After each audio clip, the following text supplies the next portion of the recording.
اما بعد فقد قال اللہ تبارک و تعالی كما ورد فی سورۃ الجاثیہ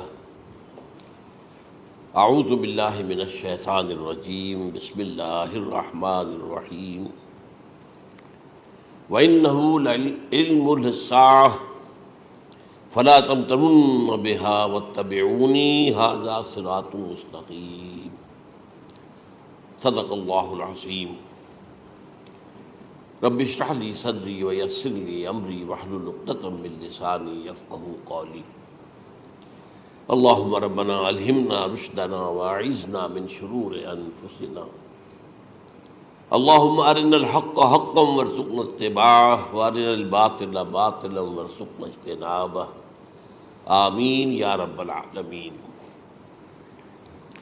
قادیانیت سے متعلق ایک بحث کا آغاز ہو گیا تھا، کیونکہ ہمارے علم میں یہ آیا تھا کہ قادیانیوں نے خاص طور پر ماڈل ٹاؤن کو اپنا ایک مرکز اور اپنا اڈا بنانے کا فیصلہ کیا، اور اس کا ہمیں تجربہ بھی حاصل ہو گیا۔ کچھ نوجوان اہل سنت کے نوجوان میرے پاس آئے تھے اور انہوں نے میری توجہ اس طرح منصف کرائی کہ یہاں پر یہ اپنی جمعے کی نماز کے لیے اوپن گراؤنڈ استعمال کر رہے ہیں اور اس میں لگا لیتے ہیں پارٹیشن وغیرہ، اور بڑی یوں سمجھیے کہ بڑی مہم کے ساتھ دونوں طرف کی سڑکیں بند کر کے، اور جو بھی لوگ مسافر ہیں انہیں بھی دعوت دیتے ہیں کہ آئیں یہاں جمعہ پڑھیں، اور بعض لوگ مغالطے میں وہاں جمعہ پڑھ لیتے ہیں۔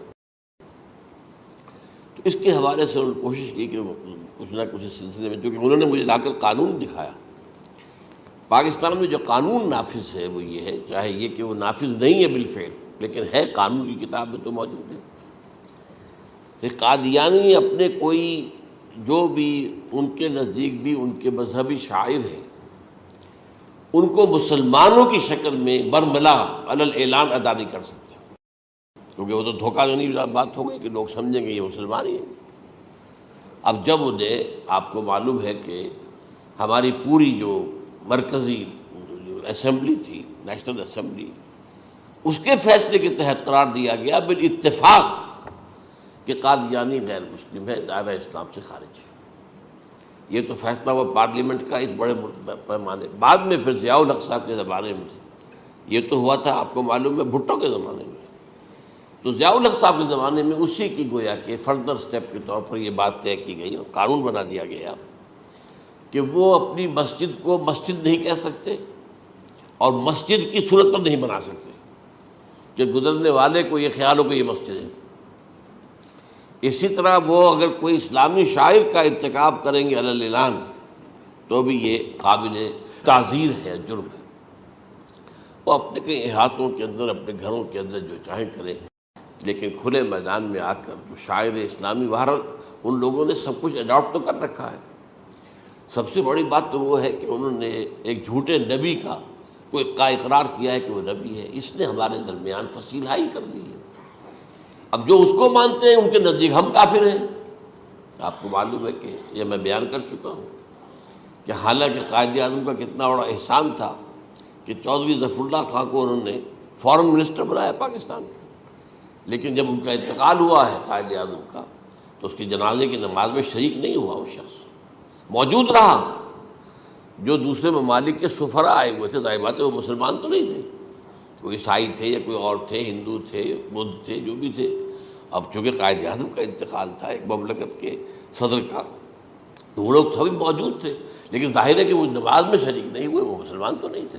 ان کے ساتھ کھڑا رہا یہ شخص۔ اس نے یہ بات، اور جب اس سے پوچھا گیا کہ تم شریک کیوں نہیں ہو تو اس نے کہا دیکھو بھائی، مجھے یا تو مسلمان سلطنت کا کافر وزیر سمجھ لو یا کافر سلطنت کا مسلمان وزیر سمجھ لو۔ میرے نزدیک یہ کافر سلطنت ہے، میں اس کا مسلمان وزیر ہوں کیونکہ میں قادیانی ہوں۔ اب تمہارے نزدیک یہ اسلامی مملکت ہے تو میں کافر ہوں، پھر میں اس کی نماز کیسے پڑھوں؟ تو بہرحال ان چیزوں کی وجہ سے جو دھوکہ دینے والا معاملہ ہو گیا، ورنہ کوئی اور لوگ ہوں یہاں پہ، ہمیں ان سے تعارض نہیں ہے۔ عیسائی بھی ہیں، اپنی تبلیغ کرتے ہیں، کوئی خلاف ان کے رد عمل نہیں ہوتا، الا یہ کہ کہیں یہ واقعہ پیش آ جائے یا کوئی یعنی خام خواہ کو شوشہ کوئی شرارتی لوگ اٹھا لیں کہ انہوں نے قرآن کی یہ جو ہے بے حرمتی کی ہے، تو یہ تو پھر تحقیق سے معلوم ہو سکتا ہے کہ واقعتاً کی تھی کہ نہیں کی تھی۔ لیکن ایک وقت میں جو اس پر تو ان کا احتجاج ہوتا ہے، لیکن یہ کہ ان کے جو ہے چرچ ہے ان کی ساری اور تبلیغ ان کی ہو رہی ہے اور بڑھ بھی رہی ہے تعداد ان کی، لیکن اس کے خلاف کوئی رد عمل تو ہمارے یہاں نہیں۔ تو یہ ہے اصل میں وہ بات۔ تو اس پر جو گفتگو شروع ہوئی تھی میں آج اس کی تکمیل کرنے جا رہا ہوں۔ حضرت عیسیٰ علیہ السلام کی دوبارہ آمد کا تعلق ہے، اس کے ضمن میں قرآن مجید میں جو نص قطعی ہے وہ نص قطعی یہ ہے اِنَّهُ لَعِلْمٌ لِلسَّاعَةِ فَلَا تَمْتَرُنَّ بِهَا۔ حضرت عیسیٰ کا ذکر ہوا ہے سورہ جاسیہ میں، اور وہاں فرمایا گیا ہے کہ یہ عیسیٰ کا دوبارہ آنا قیامت کی علامت ہوگا، یعنی کہ اب قیامت بالکل قریب آ گئی ہے۔ اِنَّهُ لَعِلْمٌ لِلسَّاعَةِ، علم حاصل ہوگا ان کی دوبارہ آمد پر کہ اب قیامت جو ہے وہ سر پر آ گئی ہے۔ اچھا، اس کے ایک اور جو ہے ذرا بالواسطہ دلائل جو قرآن مجید میں آئے ہیں، ایک ان میں سے یہ ہے کہ سورہ آل عمران میں جہاں حضرت مریم کو بشارت دے رہا تھا فرشتہ کہ آپ کے ہاں ایک بیٹا ہوگا، وہ بڑی حیران تھی کہ میرے ہاں کیسے بیٹا ہو جائے گا، ماں کو تو بغیہ، میں تو کوئی بدکار عورت تو نہیں ہوں، نہ میری کوئی شادی ہوئی ہے ابھی۔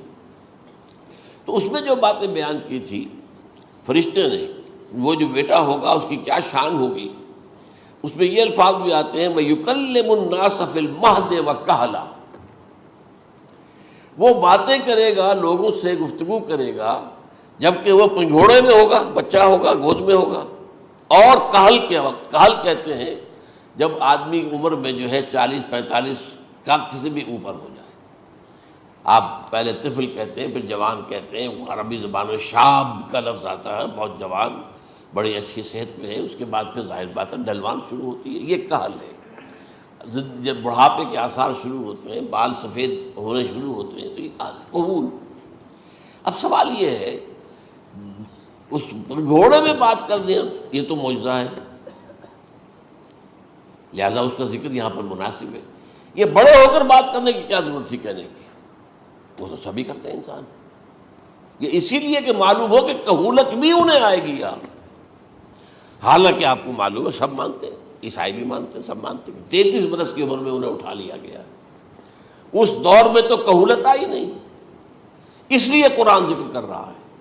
اور یہ بات جو ہے دوسری مرتبہ آئی ہے یہ سورہ المائدہ میں آیت نمبر 110 وَتُكَلِّمُ النَّاسَ فِي الْمَهْدِ وَكَهْلًا، صرف یہ ضمیر کا فرق ہے، وَيُكَلِّمُ النَّاسَ فِي الْمَهْدِ وَكَهْلًا، اور وَتُكَلِّمُ النَّاسَ فِي الْمَهْدِ وَكَهْلًا یہ ہے جب قیامت کے دن اللہ تعالیٰ حضرت عیسیٰ سے سوال کریں گے، اے عیسیٰ ابن مریم، کیا تم نے میری اجازت سے اور میری تائید سے یہ معجزے نہیں دکھائے، یہ معجزے نہیں دکھائے، میں نے تم پر یہ فضل نہیں کیا؟ اور یہ گویا کہ بالواسطہ عیسیٰ کے ماننے والوں سے خطاب ہے کہ اللہ تعالیٰ کے کتنے بڑے بڑے احسان ہوئے، اور اسی میں تم بات کرتے تھے لوگوں سے پنگھوڑے کے اندر بھی اور کہولت کی عمر میں بھی، تو یہ کہولت کی عمر کب آئی؟ حضرت عیسیٰ علیہ السلام۔ تو اس کے بغیر تو ممکن ہی نہیں ہے کہ وہ دوبارہ دنیا میں آئیں، پھر ان کے اوپر وہ عمر آئے اور اس عمر کے اندر بھی وہ بات کریں گے۔ تو یہ میرے نزدیک قرآن مجید کے اندر دلائل ہیں اس چیز کے کہ حضرت عیسیٰ علیہ السلام کی دوبارہ جو ہے آمد ہوگی۔ اب اس ضمن میں چاہتا ہوں کہ آج خاص طور پر جو الساعہ کی اور جو علامتیں قرآن میں آئی ہیں، یہ ضمنی مضمون ہو جائے گا، لیکن بہرحال یہ بھی ایک معلوماتی مضمون ہے کہ ایک تو یہ قیامت کی بڑی نشانیوں میں سے حضرت عیسیٰ کا دوبارہ آنا، اور کیا کیا جو ہے باتیں بیان ہوئی ہیں وہ ذرا غور سے سن لیجیے۔ پہلی بات میں نے ہلکا سا حوالہ دیا تھا، ہم تو ایک لفظ قیامت بولتے ہیں، وہ قیامت جو ہے اتنا ہمارے نزدیک جامع لفظ ہے کہ جس میں وہ بھی جو زلزلۃ الساعہ آئے گا وہ بھی ہے، پھر جو نفخ روح نفخ ساق ہوگا وہ بھی ہے، لیکن قرآن مجید سے معلوم ہوتا ہے کہ یہ الساعہ ہے، وہ گھڑی جس دن کے یہاں قیامت برپا ہوگی، زلزلہ آئے گا، شدید ترین حالات آئیں گے، فوری طور پر تمام انسان مر نہیں جائیں گے۔ جو ہے اس کا نقشہ جو کھینچا گیا ہے، یا ایھا الناس اتقوا ربکم ان زلزلۃ الساعۃ شیء عظیم یوم ترونھا تذہل کل مرضعۃ عما ارضعت وتضع کل ذات حمل حملھا وتری الناس سکارى وما هم بسکارى ولکن عذاب اللہ شدید۔ اے لوگوں ڈرو، اللہ کا تقوی اختیار کرو، اس لیے کہ قیامت کا زلزلہ بہت سخت شے ہے، بہت بھاری شے ہے۔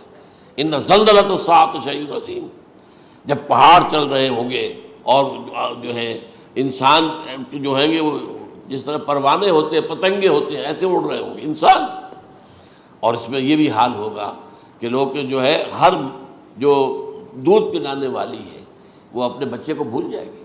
ظاہر بات ہے کہ اپنی پڑی ہوئی ہے مصیبت، حالانکہ سب سے زیادہ محبوب ترین شے دنیا میں اس سے اونچی محبت نہیں ہو سکتی جو ماں کو اپنے دودھ پیتے بچے سے ہوتی ہے، انہیں بھول جائے۔ تذہل کل مرضعۃ عما ارضعت، اور تمہیں ایسا محسوس ہوگا کہ لوگ کسی نشے کی کیفیت میں ہیں، یعنی وہ بدحواش ہیں، بدحواس ہو گئے، لیکن یہ کہ وما ہم بسکارى، اور وہ مدہوش نہیں ہوں گے، ولکن عذاب اللہ شدید۔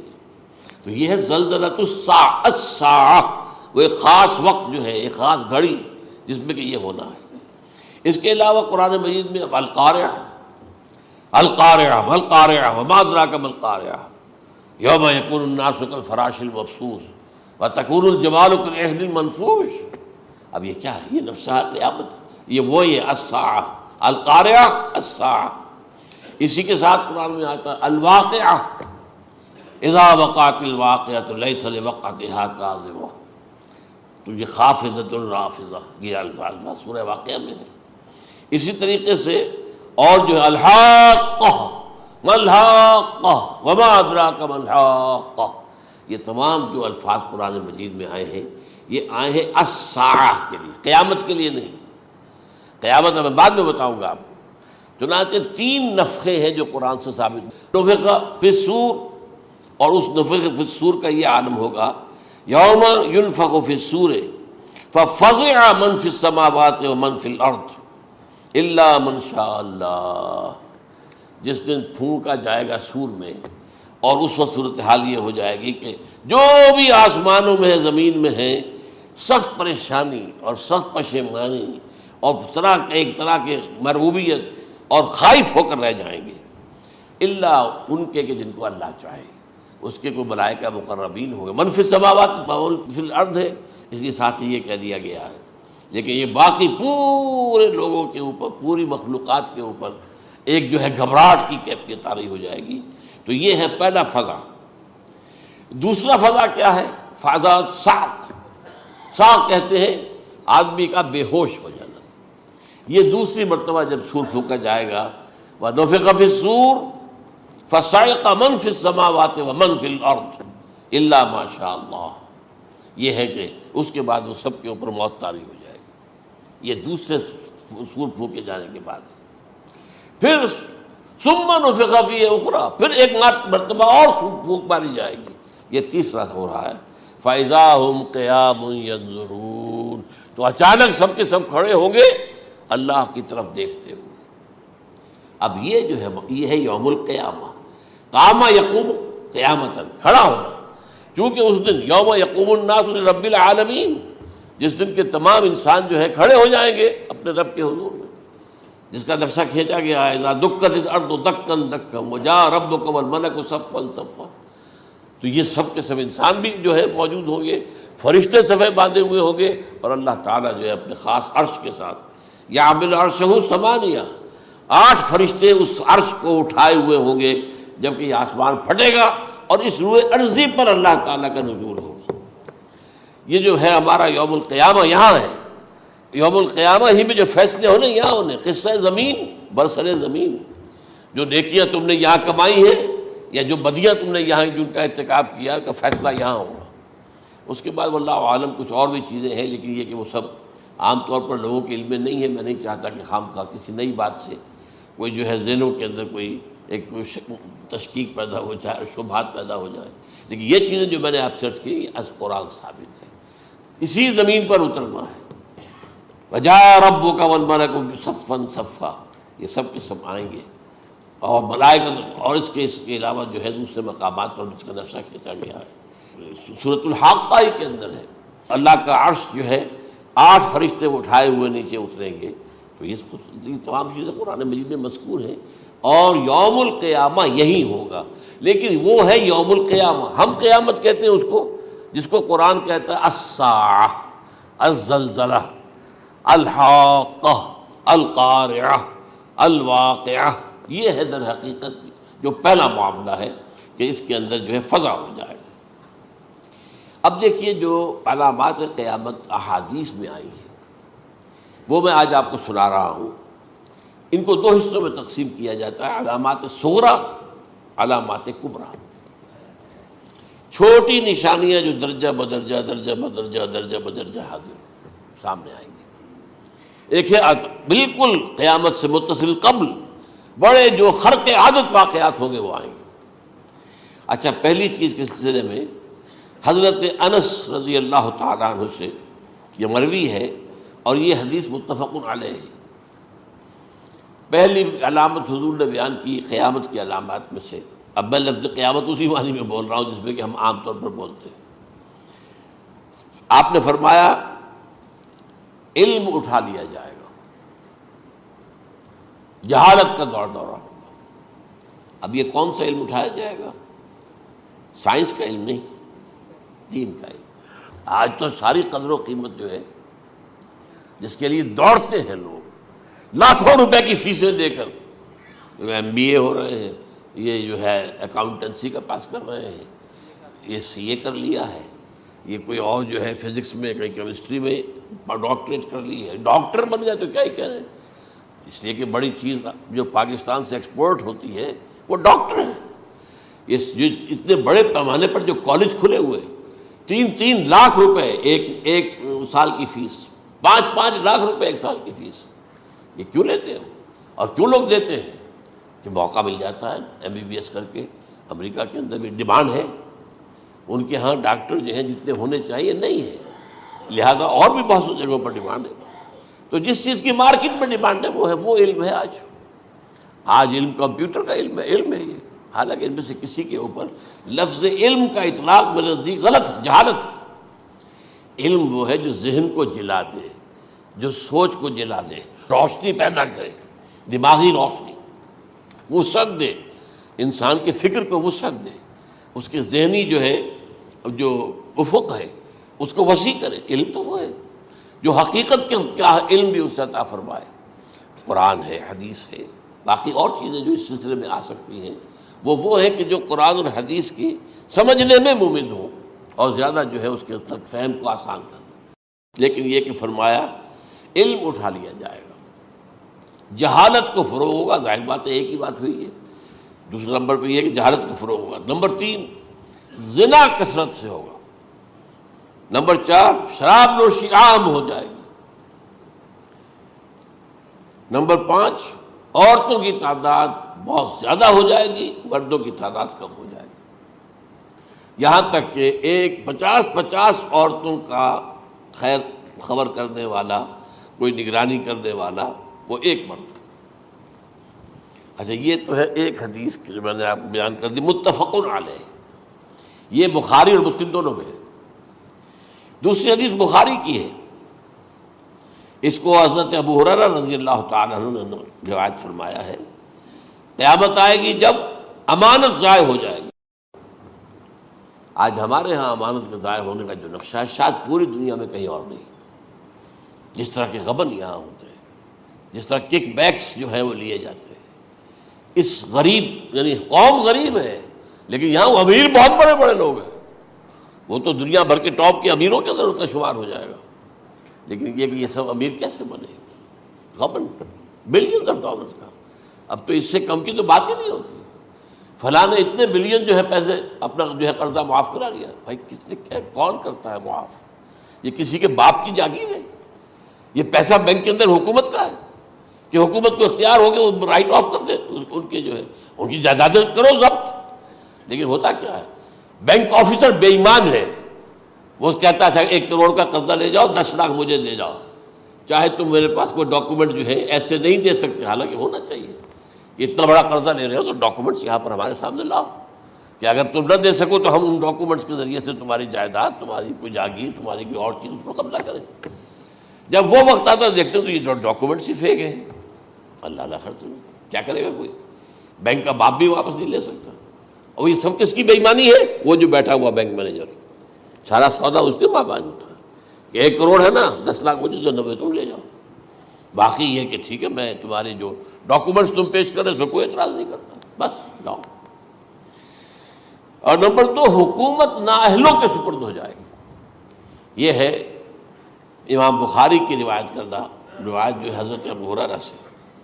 مسلم شریف میں ابو ہریرہ رضی اللہ تعالیٰ عنہ سے ایک اور روایت ہے، مال عام ہو جائے گا یہاں تک کہ زکوٰۃ قبول کرنے والا کوئی نہ ہوگا۔ یہ بات وہ ہے جو آج سعودی عرب اور UAE کے اندر آپ کثرت سے دیکھ سکتے ہیں۔ دولت جو ہے وہ ریل پیل، ابھی تھوڑا سا آیا ہے معاملہ خاص طور پر دبئی میں، کیونکہ وہاں بہت زیادہ کنسٹرکشن ہو رہی تھی، تو پوری دنیا میں آپ کو معلوم ہے کہ جو ریئل اسٹیٹ کہلاتا ہے اس کا حال بہت پتلا ہے، لیکن وہاں کے دولت ریل پیل ہے ہر جگہ پر۔ اور سب سے اہم متفق علیہ روایت، متفق علیہ کیا، وہ تو حضرت عمر سے بھی مروی ہے، ابن عمر سے بھی مروی ہے، ابن عباس سے بھی مروی ہے، ابو ہریرہ سے بھی مروی ہے، عبداللہ ابن مسعود سے بھی مروی ہے رضی اللہ تعالیٰ عنہ اجمعین۔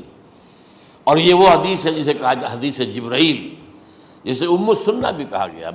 اس میں جو آخری سوال کیا حضرت جبرائیل نے حضور سے، چوتھا، پہلا یہ تھا کہ اسلام کیا ہے مجھے بتائیے، ایمان کیا ہے، اس کی حقیقت کیا ہے یہ مجھے بتائیے، تیسرا احسان کیا ہے یہ بتائیے، چوتھا یہ کہ قیامت کے بارے میں بتائیے کب ہوگی۔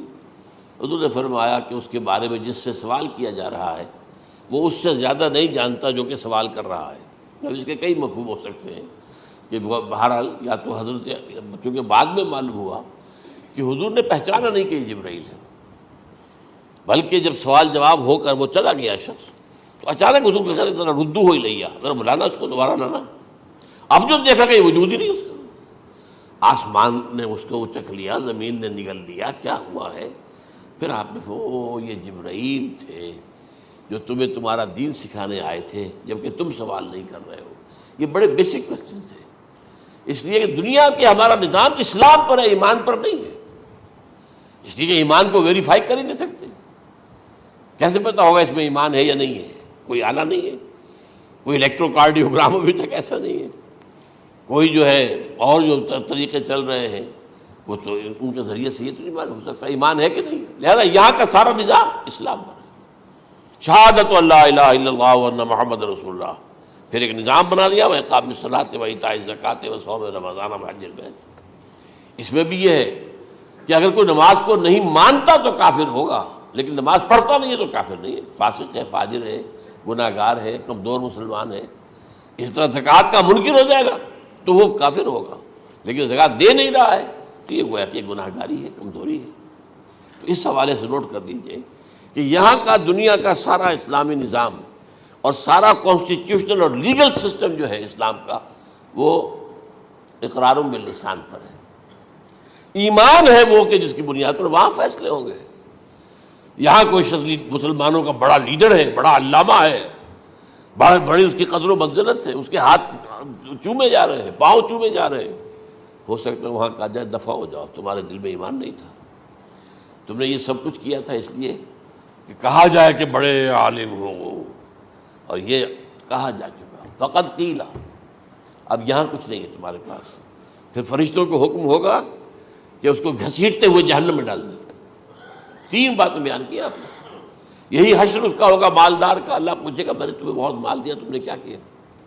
وہ کچھ گنوانا شروع کرے گا، اللہ فرمائے گا جھوٹ بول رہا، قذبتا، تم نے یہ خیرات و صدقات اس لیے کیے تھے کہ تمہاری سخاوت کے ڈنکے بج جائے، تعریفیں کی جائے، وہ کی جا چکی ہے، دنیا میں ڈنکا بج گیا، یہاں کچھ نہیں ہوا، وہ نیت دل میں کچھ اور تھی تمہارے۔ میں لیس البر ان تولوا وجوہکم والا قرآن مجید کا سبق ہمارا منتخب نصاب کا نمبر 2 بڑی تفصیل سے بیان کیا۔ یہی معاملہ ہوگا اس عالم کا، اللہ فرمائے گا میں نے تمہیں علم دیا، تم نہیں، وہ کہے گا میں نے علم پھیلایا لوگوں میں ہدایت کی، جھوٹ بول رہے ہو، تم نے تو صرف اس لیے کیا تھا، تمہاری نیت یہ تھی کہ بڑا عالم شخص ہے، بڑا فاضل شخص ہے، تو یہ سب کہا جا چکا۔ تو وہاں کا معاملہ جو ہے وہ اسلام پر نہیں ہے، یا آپ دکھائیں گے دیکھیے یہ میرا آئیڈینٹی کارڈ، اس پہ اسلام میرا مذہب لکھا ہوا ہے، یا یہ میرا پاسپورٹ ہے، آئیڈینٹیفیکیشن کے لیے دنیا میں عام طور پر یہ چیزیں ہوتی ہیں، کوئی تعلق نہیں۔ آخرت کا معاملہ کسی اور شے پر ہے، وہ تو ایمان دل میں ہے، اور تمہارے تمام جو حرکات ہیں، اعمال ہیں، ان سب کے اندر جب تک کہ اصل جو قوت متحرکہ ہے وہ اللہ کی محبت نہ بن جائے. اخلاص للہ وحب اللہ للہ، اور یہ کہ یہ تمام چیزیں جیسا کہ فرمایا، ایک حدیث بڑی پیاری ہے، ایمان کی تکمیل کی علامت کیا ہے؟ فرمایا من احب للہ وابغض للہ ومنع للہ واعطى للہ فقد استکمل الایمان.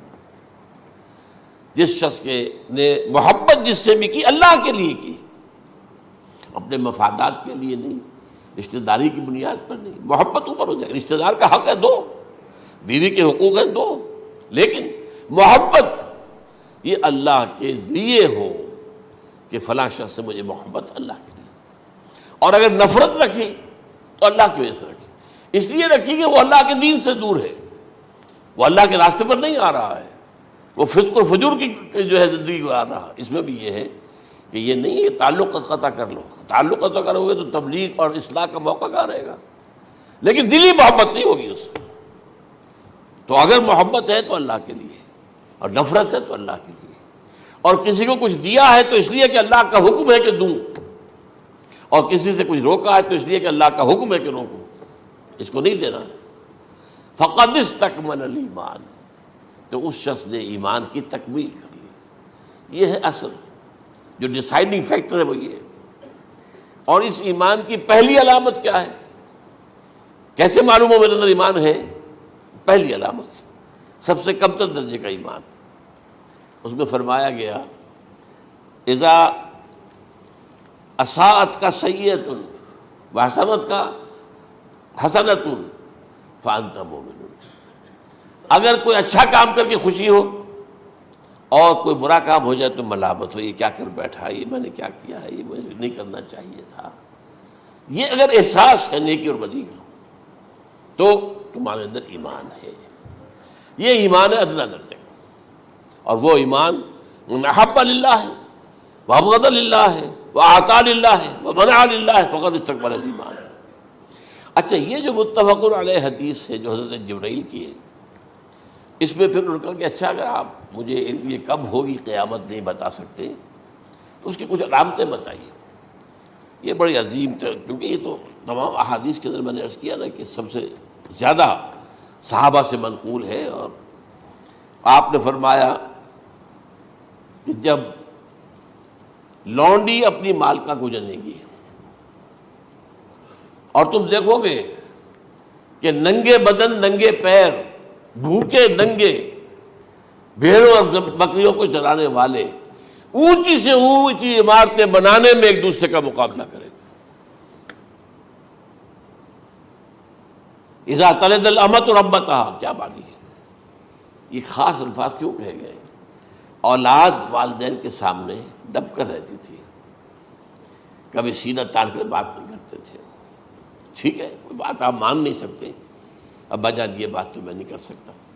یا فرض کیجئے کہ وہ آپ کو کسی نیکی سے روک رہے ہیں، کہ دینی کام سے روک رہے ہیں، ابا جان یہ تو میں نہیں کروں گا، یہ تو دین کا فرض ہے. یہ کہیں آپ، اور ڈٹ کر کہیں اور جمیں اس پر، لیکن یہ کہ کوئی سرکشی کا انداز نہ ہو. ایسا نہ ہو کہ اپنے جناب سینے کو تان کر کے کھڑے ہو جائے، میں نہیں کروں گا، یہ نہیں، یہ غلط ہو جائے. اچھا، اولاد میں بیٹی جو ہوتی تھی وہ زیادہ سبارڈینیٹ، سبمسیو، بات ماننے والی، کہیں بھی سر اونچا نہ کرنے والی. اور آخری دور میں کیا ہوگا؟ بیٹیوں سے مائیں ڈریں گی، انہیں ٹوک نہیں سکتی کسی بات پر، پتہ نہیں کیا بک دے گی، کیا بکواس کر دے. یہ تو ہمارے ہاں ہو گیا ہے. باہر کیا ہے وہ تو آپ یہ بھی نہیں پوچھ سکتے. آپ کی 13 برس کی لڑکی آئی ہے رات کو 1 بجے، نہیں پوچھ سکتے کہاں رہی ہو، یہ رات کہاں گزاری، پوچھ ہی نہیں سکتے. یہ پوچھنا بھی جرم ہے. اپنے چھوٹے بچے کو آپ نے ایک تھپڑ مار دیا، تہذیب ہے، سکھانا ہے، غلط کام کیا ہے، اس کی سرزنش ہو رہی ہے، فوراً وہ اگر ایک فون کر دے گا پولیس آئے گی، بچے کو لے جائے گی، اسے لا کر کہیں اور جو ہے ڈپازٹ کرے گی، اور آپ پر مقدمہ چلے گا، آپ کو اس کی سزا بھگتنی ہوگی. ظاہر بات ہے کہ پھر وہاں سرکشی کا کیا عالم ہوگا.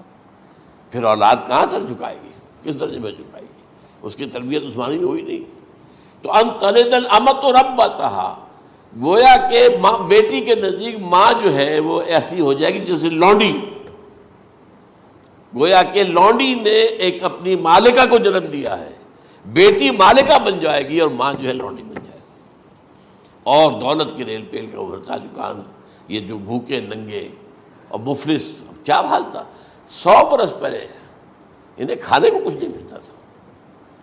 یہ مشرقی ساحل پر تھے، یہ سوائے یہ کہ مچھلیاں پکڑ لی، اللہ خیر اللہ وہ کھا لی، یا کہیں ان کو بیچ دیا، کوئی بنڈی لگ گئی، بنڈی لگ جاتی تھی وہاں، اور کیا تھا۔ اور مغربی ساحل پہ کیا ہوتا تھا، ساری ان کی معیشت حج کے گرد گھومتی تھی، حاجی آئے ہیں، خریداریاں کر رہے ہیں، اور آپ کو معلوم ہے پوری دنیا سے مال پہلے بھی پہنچتا تھا وہاں، آپ کو جو ہے ہر ملک کے ہر کونے کا پھل وہاں مل جائے گا آج بھی۔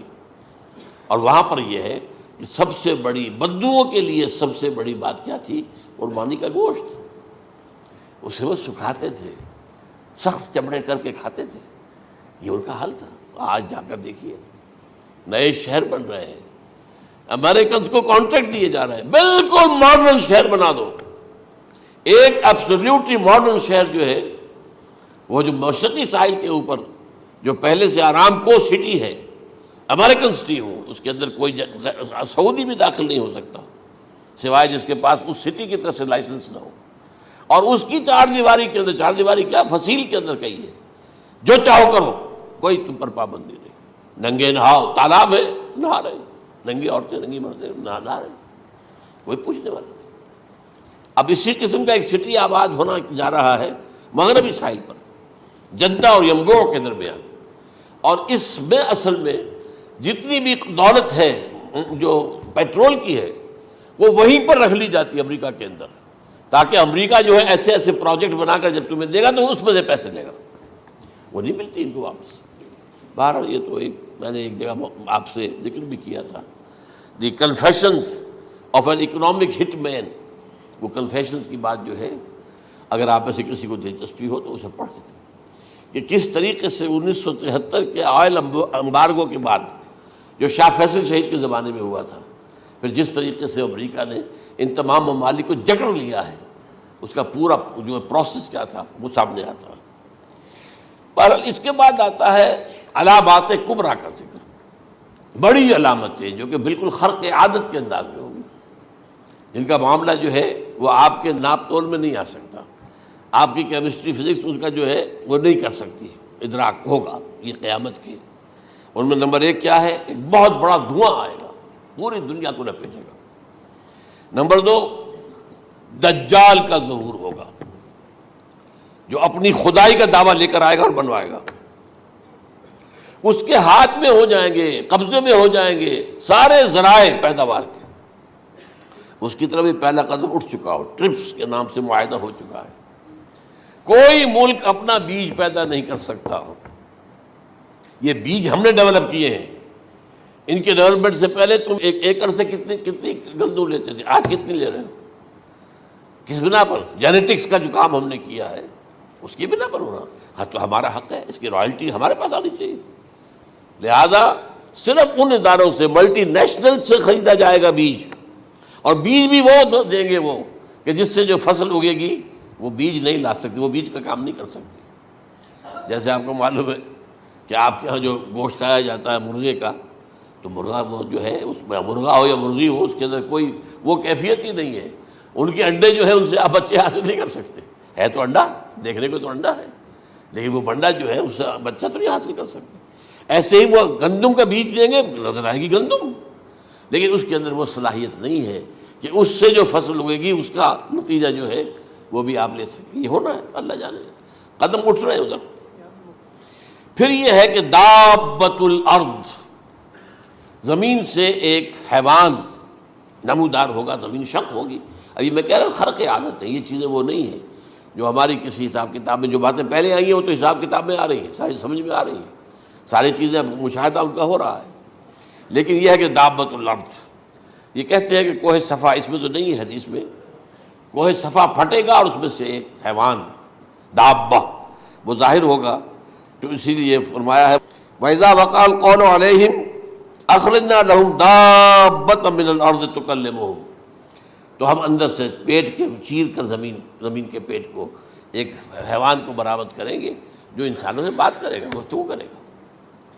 نمبر 4 طلوع الشمس من المغرب، یہ بھی خرق عادت، سورج تو طلوع ہوتا ہے مشرق سے، غروب ہوتا ہے مغرب میں، لیکن اس وقت معاملہ الٹا ہو جائے، یعنی جو کائنات کے اندر جو گڑبڑ ہوگی کچھ سمجھ میں بات آتی ہے کہ یہ معاملہ جو ہے، یہ تو اس پورے سولر سسٹم کو اگر بدل دیتے ہیں تو مشرق مغرب ہو جانا، مغرب مشرق ہو جانا، یہ بالکل سمجھ میں آنے والی بات ہے۔ اس کے بعد ہے عیسیٰ ابن مریم کا نزول، جس کے بارے میں آج میں نے گفتگو کی ہے تفصیل سے۔ یہ نزول ہونا ہے، یہ علامات قیامت میں سے حضور نے بیان فرمایا ہے، اور قرآن مجید کی جو اصطلاحات ہیں اس کے حوالے سے میں نص قطعی جو ہے وہ میں آپ کے سامنے رکھ چکا ہوں۔ پھر یاجوج ماجوج کا ایک معاملہ ہے، یہ میں ابھی اس وقت زیادہ اس پر بات نہیں کر سکتا۔ حضرت عیسیٰ علیہ السلام کے نزول کے بعد 2 کام ہوں گے، یہودیوں کا قلع قمع ختم، تمام یہود، ایک کام تو یہ ہونا ہے، اور نمبر 2 عیسائیت کا ختم ہو جانا، عیسائیت کی نفی کر دیں گے، بھائی تم مجھے خدا کا بیٹا بنائے بیٹھے ہو، میں تم خدا کا بیٹا نہیں ہوں، میں تو اس کا بندہ ہوں، رسول ہوں، میں نے تم سے کب کہا تھا کہ مجھے خدا کا بیٹا بناؤ۔ نمبر 2 یہ کہ وہ خنزیر کو قتل کر دیں گے، یعنی یہ تم نے خنزیر کب سے کھانا شروع کر دیا، میں تو تم کو نکاح اجازت دے کر گیا تھا، یہ تو شریعت موسوی میں حرام تھا، اور میں کہہ کر گیا تھا کہ یہی شریعت تم پر لاگو رہے گی، ہاؤ کم تم نے کیسے یہ؟ آج بھی بہت سے رومن کیتھولکس جو ہے وہ سور نہیں کھاتے، وہ اس میں ہے ان کے اندر کچھ نہ کچھ بات جو ہے، جو حضرت عیسیٰ کی تعلیمات کا کچھ اثر ان کے ہاں ہے۔ میں تو ایک مرتبہ، یہ 1971 کی بات ہے، 4-5 دن کے لیے برسلز میں رکا تھا، اس لیے کہ وہاں مجھے ایک صاحب نے خط لکھا تھا کہ وہاں ایک نوجوان ہے، ابھی اس ایمان لایا ہے، اور اس کے کچھ مسائل ہیں، ہم کوشش کر رہے ہیں ان کے مسائل حل کریں، آپ بھی جا رہے ہیں۔ میں انگلینڈ جا رہا تھا تو واپسی پر آپ ان کے یہاں چند دن ٹھہرے، میں حیران ہوا، ویسے اس نے مجھے اپنے گھر ٹھہرایا نہیں، اس لیے کہ ماں باپ تو اس کے کرسچن تھے، اور پولیس کا چیف آفیسر اس کا باپ تھا، چیف آف پولیس فورس۔ اس نے مجھ سے 1 دن کھانے پہ بلایا، میں ہوٹل میں ٹھہرایا مجھے، اس نے کہا آپ اطمینان سے یہاں کھانا کھائیں، اس گھر میں نہ آج تک کوئی شراب کی بوند آئی ہے اور نہ ہی کوئی بوٹی آئی ہے سور کی۔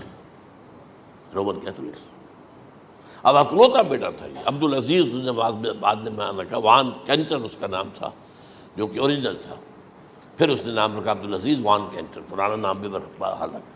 نہایت خوبصورت، 28 سال کی عمر تھی، اور اس وقت میں نے دیکھا تھا کہ اس کی فقہی معلومات جو ہے میری معلومات سے 10 گنا زیادہ۔ اس کی وجہ کیا ہے؟ وہ گیا تھا موراکو میں ایز اے ٹیچر، ملازمت کرنے، پیسہ کمانے، وہاں وہ مسلمانوں سے اس کا ہوا ربط ضبط ہوا، اسلام کی تعلیمات سامنے آئی، اسلام لے آیا، اب اکلوتا بیٹا ہے، اور ماں باپ جو ہے کرسچن کیتھولکس۔ جب وہاں سے واپس آیا تو پھر کہتے ہیں کہ ہمارے درمیان ایک معاہدہ ہے، وی آر لیونگ ٹوگیدر، لیکن یہ معاہدہ ہے ہم مذہب پہ بات نہیں کریں گے، بس باقی جو بھی ہے وہ ساتھ رہ رہے ہیں۔ لیکن میں حیران ہوا، مجھے معلوم نہیں تھا۔ اچھا، اس کے بعد اس نے جب اسلام کا فیصلہ کیا تو اس کے سامنے سوال آیا کون سی فقہ اختیار کروں، تو اس نے بڑی جو ہے تھورو اسٹڈی کی ہے تمام فقہوں کی، کمپیریٹو اسٹڈی، ان کو کرنے کے بعد پھر فائنل فیصلہ اس کا یہ تھا کہ حنبلی فقہ میں اختیار کروں۔ 4 فقہوں میں سب سے لیٹسٹ حنبلی ہے، یعنی حنفی نمبر 1، پھر مالکی نمبر 2، پھر اس کے بعد شافعی نمبر 3، پھر یہ امام احمد ابن حنبل ہے۔ اور امام احمد ابن حنبل کے زمانے تک احادیث بہت بڑے پیمانے پر جمع ہو چکی تھی، جبکہ ابھی حضرت امام ابو حنیفہ کے زمانے میں کوئی اتنا زیادہ جو ہے حدیث کا بھی ذخیرہ نہیں بنا تھا۔ اسی پر تو لوگ حیران ہوتے ہیں کہ زیادہ حدیث امام ابو حنیفہ کے علم میں نہیں تھی، لیکن مجال ہے کہ ان کا کوئی فتویٰ جو ہے کتاب و حدیث کے، کتاب اور سنت کے خلاف ہو، اگرچہ انہوں نے صاف کہا کہ اگر تم پاؤ کوئی ایسی سچی حدیث، پختہ حدیث جو میری کسی رائے کے خلاف ہو تو میری رائے کو دیوار پر دے مارنا اور اس صحیح حدیث کی پیروی کرنا۔ لیکن ویسے اس کے بعد یہ کمال یہ ہے کہ بہت ہی کوئی شاذ معاملہ ہے کہ جس میں ان کا کوئی فتویٰ وہ کتاب و سنت کے منافی ہو یا سنت کے منافی ہو۔ کتاب پہ تو سوال پیدا نہیں ہوتا، کتاب تو ساری ان کے سامنے موجود تھی۔ اس کے بعد یہ ہے کہ یاجوج ماجوج، جیسے میں بتا رہا تھا آپ کو کہ جب عیسائیت بھی ختم ہو گئی، یہود ویسے ختم ہو گئے، استیصال ہو گیا، جڑ کٹ گئی، اب عیسائیت گویا کہ اسلام میں ضم ہو گئی، عیسائیت مذہب ختم، یہودی خود ختم، اب یہ طاقت کتنی ہو جائے گی؟ تقریباً 2/3 دنیا آ گئی، تمام اب عیسائی 2 ارب کے قریب ہیں، 1 ارب 90 کروڑ ہوں گے، یا مسلمان بھی 1 کروڑ 50-60 لاکھ ہیں، دونوں کو جوڑ لیجیے کتنے ہو گئے؟ 6 ارب کل آبادی ہے۔ لیکن اس کے بعد آتا ہے یاجوج ماجوج کا خروج۔ یہ یاجوج ماجوج میرے نزدیک چائنا اور رشیا ہے، ان کی مجموعی طاقت اتنی ہوگی، اور یہ اس طرح آئیں گے ہر اونچائی پر سے اترتے ہوئے، پھسلتے ہوئے، جیسے 1962 میں جب وار ہوئی تھی بٹوین چائنا اینڈ انڈیا 1962 میں، تو وہ اس وقت کا نقشہ مجھے آج بھی اخبارات میں پڑھتا تھا تو یاد، waves after waves of Chinese soldiers were coming down the slopes of Himalayas۔ یہ تو وہ ہے نا جن کی تعداد کا کوئی حساب نہیں ہے، اور رشیا اور یہ مل کر جو ہے، میرا اندازہ یہ ہے کہ جب پہلے ملحمۃ العظمیٰ ہوگی وہ عیسائیوں اور مسلمانوں کے درمیان، اس وقت یہ دونوں پاورز نیوٹرل رہیں گی، لیکن غالباً یہ بات طے کر لیں گی کہ ویپنز آف ورلڈ جو ہے ماس ڈسٹرکشن، یہ استعمال مت کرنا، اگر یہ ویپنز آف ماس ڈسٹرکشن استعمال کرو گے تو ہم میدان میں آ جائیں گے۔ اس میں وہ جنگ جب ہو چکے گی، پھر حضرت عیسیٰ کو فتح حاصل ہو جائے گی، اور پھر یہ کہ یہودیت ختم ہو جائے گی، عیسائیت بطور مذہب ختم ہو کر اسلام میں ضم ہو جائے گا، پھر وہ 40 برس کا عہد حکومت ہے حضرت عیسیٰ علیہ السلام۔ لیکن جب یہ فتح ہو جائے گی ان پر، اب یاجوج ماجوج آئیں گے، اور اتنی تعداد میں آئیں گے کہ بحیرہ طبریہ جو ہے اس کا سارا پانی پی جائیں گے۔ یہ تو اگر آپ کو کبھی اندازہ ہو، یا کوئی آپ جانیں ان لوگوں کو جو ان چینیوں سے واقف ہیں، وہ کہتے ہیں زمین پر ہلتی ہوئی کوئی چیزوں سے وہ چھوڑی چھوڑ کے کھا جائیں گے۔ جہاں وہ جاتے ہیں ایز اے لیبرر، وہاں کے جو سارے کتے ہیں ختم، ساری بلیاں ختم، ہر شے، وہ جو سانپ کھاتے ہیں، ہر چیز کھاتے ہیں، اور یہ تمام ایسٹرن کنٹریز کے اندر ہوتا ہے، بڑی ڈیلیشس ڈشز ہیں یہ سانپ وغیرہ وغیرہ، اور یہ جس طرح کھا جائے، پانی پئے، ایک قطرہ نہیں رہے گا اس پر۔ تو پھر جو ہے اللہ تعالیٰ اس وقت جو ہے اس میں ایک ایسی بیماری پیدا کرے گا، یہ سب مر جائیں، یہ معجزے سے ہوگا، یعنی ان کے اوپر فتح جو ہے وہ عام لڑائی کے ذریعے سے نہیں ہوگی، بلکہ اس کے اوپر فتح جو ہوگی وہ اللہ تعالیٰ سے ہوگی، ایک بیماری پیدا ہوگی، سب مر جائیں گے، اور اس کے بعد اللہ تعالیٰ ایسے پرندے بھیجے گا بڑی لمبی لمبی گردنوں والے، وہ ان سب کو کھا جائیں گے، جیسے ہمارے ہاں گدھ ہوتے ہیں، وہ ان کو صاف کر دیں گے۔ ورنہ تو یہ ہے کہ پوری دنیا کے اندر جو بدبو اور جو پیدا ہوتا معاملہ اس سے، تو اس نوع انسانی کی بقا ممکن نہیں تھی۔ ان کے خاتمے کے بعد پھر یہ ہوگا کہ حکومت اسلامی جو ہے پوری دنیا میں حضرت مسیح علیہ السلام کی ہوگی، 45 برس وہ رہیں گے، اسی میں وہ کہلن بھی آ جائے گا، وہ فی المہد و کہلن جو میں نے شروع میں بیان کیا تھا، اسی میں پھر یہ ہے کہ وہ شادی بھی کریں گے، ان کی اولاد بھی ہوگی، اور پھر ان کا انتقال ہوگا تو حضرت حضور صلی اللہ علیہ وسلم کے حجرے میں، وہیں پر جہاں حضور اور ابو بکر اور عمر رضی اللہ تعالیٰ عنہم دفن ہیں، وہیں پہ ان کو دفن کیا جائے گا، اور قیامت کے دن حضور فرماتے ہیں کہ میں اور یہ تینوں ساتھ نکلیں گے۔ تو یہ ہے والات و واقعات۔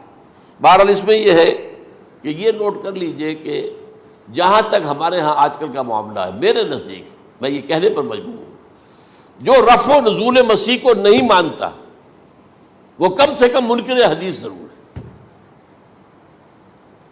میں اس سے کم کا فتویٰ نہیں دے سکتا۔ اب یہ ہے کہ جو لوگ مہدی کو نہیں مانتے ان کا معاملہ میں مختلف سمجھتا ہوں، چند منٹ لے رہا ہوں آپ کے، اور اس لیے کہ ان کی حدیثیں صحیحین میں نہیں ہیں، بخاری مسلم میں نہیں، اور یہ کہ بہرحال ان کا معاملہ جو ہے وہ ایسا نہیں ہے حضرت عیسیٰ کا۔ حضرت عیسیٰ کے آنے کا جو کچھ ہوگا وہ تو میں نے آپ کے سامنے بیان کر دیا، لیکن یہ ہے کہ حضرت مہدی ہمارے نزدیک اس میں خرق عادت کوئی ہے ہی نہیں، جیسے ہر صدی کے مجدد ہوتے ہیں، آخری صدی کے مجدد وہ ہوں گے، اور میرے نزدیک یہی آخری صدی ہے، اور اسی میں حضرت مہدی کا ظہور ہو جانا۔ سعودی عرب میں کوئی خانہ جنگی ہوگی کسی بادشاہ کے انتقال پر، اور پھر اس وقت یہ ظاہر ہوں گے، اس وقت ملک کے حالات کو سنبھالنے کے لیے لوگ ان کو زبردستی نکالیں گے، چھپے ہوئے ہوں گے ایک گھر میں، یہ حضرت ام سلمہ رضی اللہ تعالی عنہ کی روایت ہے کہ ایک بادشاہ کے انتقال پر یہ خانہ جنگی ہو جائے گی اور ایک شخص مدینے سے بھاگ کر مکے میں چھپ جائے گا. یہ تو ہے ان کے الفاظ، میں توجیہ کر رہا ہوں. یہ لوگ ان کی طرف دیکھ رہے ہوں گے کہ یہ جو وقت آیا ہے فتنے کا ہماری قوم پر، ہمارے ملک پر، تو ان کی شخصیت ایسی ہے کہ یہ بیچ میں آئیں، صلح صفائی کرائیں، اور وہ جو ہے اس ذمہ داری سے بچ کر بھاگیں گے اور جا کر مکے میں چھپ جائیں گے. پھر لوگ انہیں تلاش کر کے نکالیں گے اور زبردستی ان کے ہاتھ پر بیعت کریں گے، ورنہ وہ اتنے بڑے منصب کو. اور پھر یہ بھی ہے، ایک حدیث میں آتا ہے یصلحُ فی لیلۃ واحدہ، ایک رات میں ان کی مکمل اصلاح کر دیں گے. یعنی اگر کوئی تھوڑا بہت نقص اور عیب کوئی ہوا بھی، کوئی کمی کوتاہی ہوئی بھی، تو اللہ تعالیٰ ایک رات میں اصلاح کروا دیں. لیکن ہمارے نزدیک اس قدر کوئی خرق عادت ہے ہی نہیں. البتہ جو کہتے ہیں اہل تشیع، وہ خرق عادت ہے کہ ان کے 12ویں امام جو ہے وہ بچپن ہی کے اندر اس خوف سے کہ جو بنو عباس بادشاہ ہیں وہ ان کو قتل کر دیں گے، تو وہ ایک غار میں چھپا دیے گئے. اب وہ 1200 برس سے اس غار کے اندر چھپے ہوئے، اور اس کے بعد وہ ظاہر ہوگی، وہ امام مہدی ہوں گے. اس میں خرق عادت ہے. لیکن میں یہ کہتا ہوں کہ محض خرق عادت کی بنیاد پر ہم اس کی نفی نہیں کریں گے. کیوں؟ کیا ہم یہ نہیں مانتے کہ اصحاب کہف 300 برس تک سوئے رہے؟ یہ کیا عام بات ہے؟ حضرت عزیر علیہ السلام، اللہ نے انہیں موت دی، موت، اور 100 برس کے بعد زندہ کر کے اٹھا لیا. تو خرق عادت حضرت عیسیٰ کو ہم اتنا بڑا خرق عادت مانتے ہیں کہ اٹھا کر آسمان پر، تیسرے آسمان کے اوپر ہیں، موجود ہیں، اب بھی ہیں. شب معراج میں تیسرے آسمان پر حضور کی ملاقات ان سے ہوئی. تو یہ خرق عادت کی بنیاد پر نفی نہیں ہم کرتے. ہو سکتا ہے، لیکن یہ کہ اس کے لیے ہمارے پاس کوئی دلیل نہیں، کوئی احادیث نہیں، کچھ نہیں، اس لیے ہم اس کو نہیں مانتے. البتہ خود وجود جو ہے حضرت مہدی کا، وہ کوئی عجیب بات نہیں ہے. وہ تو جیسے پہلے بھی آئے ہیں ہمارے مجددین، ایسے مجدد ہوں گے اور دین کو تازہ کر دیں گے. ایک صحیح اسلامی ریاست جو ہے وہ عرب میں قائم ہو جائے گی دوبارہ. حضور نے فرمایا وہ عدل اور انصاف سے عرب کو اسی طرح بھر دے گا جیسے کہ وہ اس سے پہلے ظلم اور جور اور زیادتیوں کے سے بھری ہوئی ہوگی. تو یہ کام ہوگا، یہ تو مجدد کا کام ہوتا ہی ہے اس حوالے سے. لیکن بہرحال میں نے پھر بھی کہا کہ اگر احادیث کی کمزوری کی وجہ سے کہ صحیح عین میں نہیں ہے، اگر کوئی شخص انکار کرے تو مجھے کوئی اعتراض نہیں ہے، ٹھیک ہے. لیکن جو حضرت عیسیٰ کے نفع سماوی اور حضرت عیسیٰ کے نزول کا انکار کرتا ہے، وہ کم سے کم، میں انہیں اور آگے کوئی فتویٰ نہیں دیتا کہ وہ کافر ہو گئے یا یہ ہو گئے یا وہ ہو گئے، لیکن منکر حدیث کے لائن میں تو وہ لازمت کھڑے ہو گئے، کیونکہ اتنی واضح اور پکی حدیثیں ہیں حضرت مسیح کے نزول کی، اور علامات قیامت میں جس طرح ان کا ذکر آتا ہے کہ اس سے انکار جو ہے وہ جب تک آپ پوری حدیث کے ذخیرے کا انکار نہ کریں اس وقت تک ممکن نہیں ہے. اقول قولی ھذا واستغفر اللہ لی ولکم ولسائر المسلمین والمسلمات.